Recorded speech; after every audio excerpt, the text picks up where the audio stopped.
was actually referred to Dr. Winans through my orthodontist, Dr. Wertz in Lebanon. I had been visiting with Dr. Wertz since about elementary school.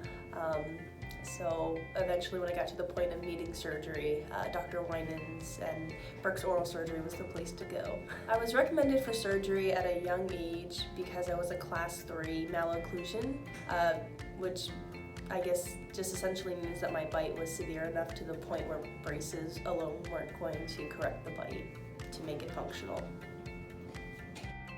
When I first learned that I was going to need surgery to correct my bite, I was really young, so I don't think it had as much of an impact in my head as it did when I got a little older and felt it more necessary based on just the lack of function that I had.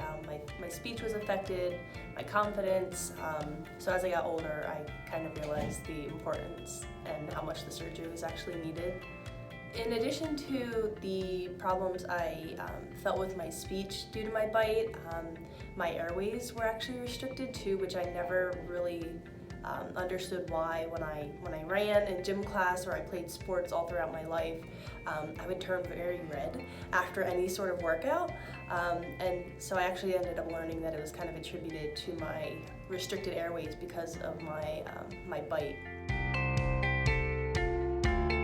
Concerns that I of course had were the recovery time and how long I'd be out of work, and really the pain, which was a lot less than expected, surprisingly. I was in Reading Hospital for a day and a half. I stayed one night, and by the second day I felt comfortable enough to go home and continue my recovery. And I started feeling myself again, I'd say around day 5, 6. I love my smile. I don't feel self-conscious anymore. I'm not anxious when I go out because prior to surgery, that's kind of where my head went. Anytime I would go somewhere, my profile I wasn't happy with, so because I focused so much on it, I just had in my head that that's what other people looked at and saw when they saw me. So that's kind of completely gone away, and just even with having the braces I would hide my smile, so now it's just kind of remembering that I don't have the braces on. It's, you know, it's met the end of the journey. I used to not really smile with my teeth, so I think to them they could just outwardly see and believe that I'm happier, which I think is true, and I always wanted to express how I felt on the inside, whether that was happy or not, but I never felt like I could truly because I was so self-conscious of it. So now I feel like how I'm feeling is truly reflected in my smile, which that's a good feeling.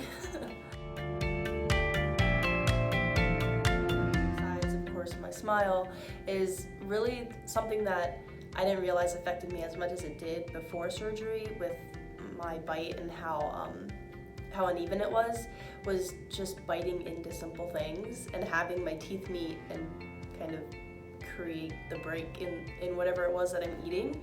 Eating used to be another thing that I was self-conscious over besides my speech, just because it was always kind of just like a messier process than it needed to be. So I think my eating, my speech, and just overall my appearance, I think everything, you know, was well worth everything I went through. The care that I experienced here definitely helped contribute towards my kind of positive outlook going into surgery. You know, they were all excited for me every time I came in, anytime I had an update, always asking if I had my surgery date yet, as many times as I would ask if I had a date yet. I mean, the staff were great. They would recognize me, you know, pre-surgery, recognize me like during my swollen phase, and then post-surgery, always greeting me warmly, you know, asking questions how I'm doing.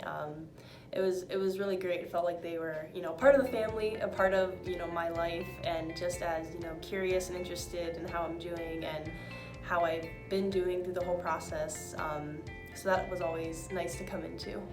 For someone who is considering having jaw surgery done but are on the fence or are scared, which is definitely understandable, I was there, it's a really good idea to listen to those who have actually gone through it. and seeing firsthand stories, maybe not just believing articles online, published by whoever, but unless the person's like truly gone through the experience, I think they would be the better source to provide the comfort and the step-by-step first-hand experience of what you may experience, because it's not as terrifying as it could appear from the outside, especially if you are one of those people who like to watch videos of procedures, which I'm one of those people, but just making sure you're kind of listening to the right people, and I don't want to sound cliche, but it's not as bad as it looks, and it's not as bad as it sounds, and once you get past those first few days, you'll realize it's worth it, and you would do it 100 times over if need be, just based on the way you feel after. It turns out there's actually kind of a huge community out there. There are even Facebook groups for those who have had or are going to have jaw surgery, and those things helped me immensely with questions that I never even knew I was going to have. So Facebook, jaw surgery groups, Instagram, I created a whole entire Instagram that I dedicated to my jaw surgery journey.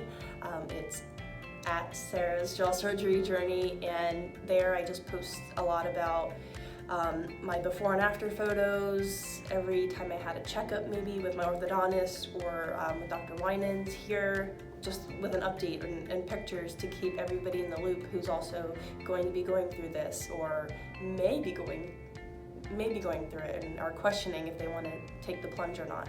So there are so many outlets that you can take advantage of to answer your questions fully, directly, and from firsthand experience.